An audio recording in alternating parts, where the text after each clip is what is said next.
Kumusta, mahal kong mga taga-subaybay? Tinatanggap namin kayong lahat sa aking channel. Narito ako muli sa isang kahanga-hanga at kaakit-akit na video na makaakit ng iyong pansin.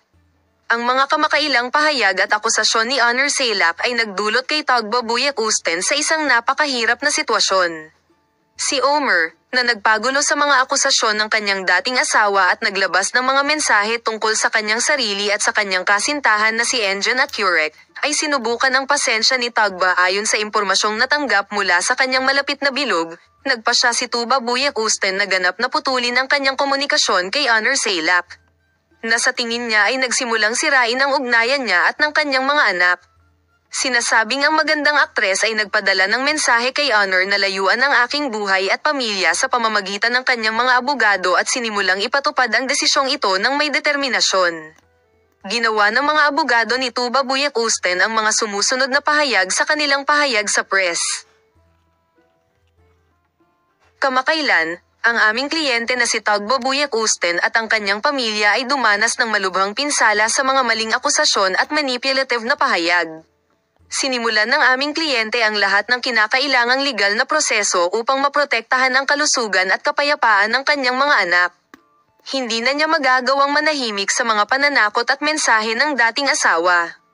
Pagkatapos ng pahayag na ito, ipinahayag na hindi na makikipag-usap si Tagba kay Honor Sailak at magsisimula ang isang bagong prosesong legal tungkol sa pag-iingat ng kanyang mga anak.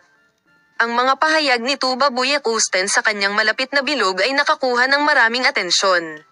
Sinabi ng sikat na aktor, "Hanggang ngayon, palagi akong nagbubulag-bulagan sa ilang bagay para sa kapakanan ng aking mga anak.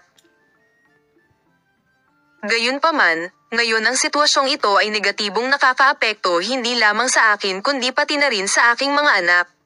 Ang pag-uugali at mga pahayag ni Honor ay negatibong nakakaapekto sa kanyang psikolohiya.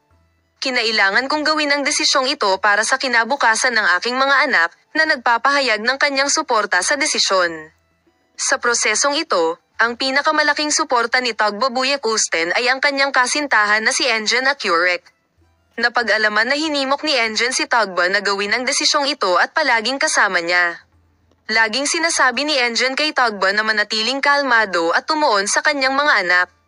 Sa tingin niya, ang mga krisis na nararanasan niya sa Honor ay isang panahon lamang ng paglipat at nagbibigay ng hindi kapani-paniwalang suporta kay Tagba sa prosesong ito. Matapos ang lahat ng mga kaganapang ito, wala pa ring pahayag mula sa Front Honor Sailak.